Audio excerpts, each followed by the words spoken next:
What's up guys, another exciting update today. iOS 11.1 Developer Beta 1 was just released, and this is just a day after iOS 11.0.1, so Apple is on a roll. And this is actually quite the updates. There are a lot of changes in this one, 15 plus that I'd like to share with you in this video. So definitely a big change from 11.0.1 where there was almost nothing to talk about. So first off, it's a huge update. It was 2 gigabytes on my iPhone 8 Plus. You'll find it in the software update settings. That is if you do have the beta profile. I don't believe there's a public beta just yet, but the build number is pretty long here. Didn't really notice anything else inside of the about page of note.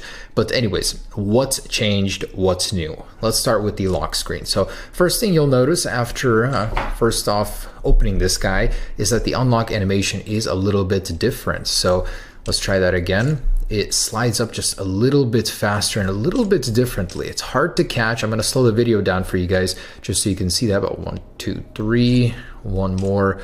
Let's see, try with the screen on 1, 2, 3. So it's a little bit different. And same thing goes for opening up the camera from the cover sheet. So if we go to the right, notice how the camera kind of pops in towards you instead of just sliding to it. There's a new unlock or camera animation here. So once again, 1, 2, 3. That one pops up towards you. You just slide to that one. Oh, I don't know why this is so buggy. Hard to grab both of them. There we go. So there is a new camera animation too. And when you are inside of an application and you get a notification, there's a slightly different animation for opening it. Notice how this one just slides over regularly. And now if I do it vice versa to this guy over here, it's a slightly different animation now. So check this out. When I get that notification, click on it, it does this bounce. Very similar to opening up the camera. It's more of a bounce and then enter instead of just a slide over. Really cool. This one is really neat. I appreciate this attention to detail from Apple. So let's go all the way down to the bottom of a page. In iOS 11.0.1, when you click on the top, it just slides all the way up. In this one, it slides and then slows down near the top. So let's try that on the very same page, and we'll click slide up at the very same time by touching the status bar. 1, 2, 3. Notice that, how that one slows down towards the end.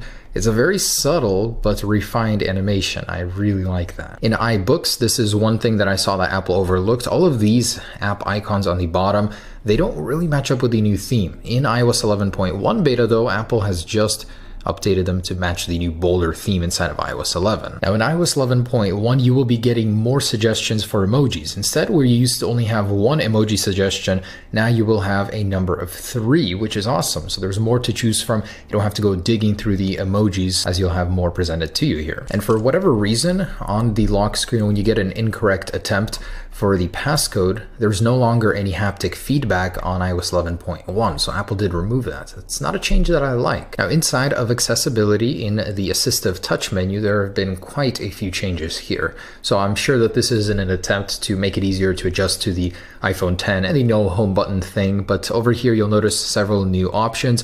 And this 3D touch one has been relocated from the customized top level menu over here to the main page. So a few new options here, which is pretty neat. Also, jumping into assistive touch itself, you'll notice that when you open it, it no longer opens in the middle. It's adaptive to wherever you open it from. If I open it here on the bottom and the actual assistive touch button is on the bottom, it doesn't open in the middle anymore, which is pretty handy. It'll open closer to your finger so you don't have to go all the way up to the middle of the screen. Anyways, so once you do open it, check this out. There is a new Siri icon. There is a new home icon that has been slightly tweaked as well. Let's jump into the device in here, go into more, and there is a new icon for gestures as well. It's just a little dot in the middle of that circle. So all around, lots of updates to assistive touch. Very subtle one, but in the restrictions, the camera icon now matches the new camera icon found in iOS 11. So Apple updated that. Very subtle, almost didn't catch this one. A change I noticed in music, pretty subtle, but certainly there. When you go to a song that you're playing, and for the first time when you open it, the now playing splash screen will now appear in the middle and slide up in order to show you where the up next category is. So instead of just vaguely saying, oh, now playing is here, it'll actually show you where it is, and several other things. So for one, the feedback app is now back in iOS 11.1. You can submit your feedback. Hopefully that will help to resolve bugs and make iOS 11 smoother in general. A lot of people are saying it's feeling a little bit better, a little bit faster, more responsive. I definitely cannot say I noticed that. I've tested a lot of the animations against each other and they're exactly the same, opening and closing apps. So no difference there. It's probably just a placebo. A couple other things.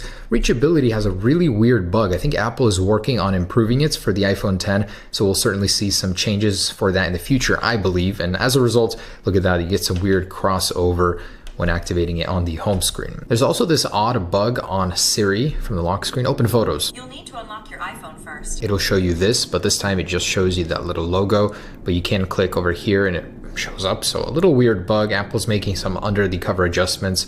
In future betas, I'm sure that will be fixed. All right, features wise, that is just about it. Still no sign of Apple Pay via messages or syncing via iCloud of messages. Also, the 3D touch gesture for the app switcher is nowhere to be present. Maybe it will come in a future version of 11.1, and this is the firmware that for sure the iPhone X will ship with, or at least beyond 11.1, that is.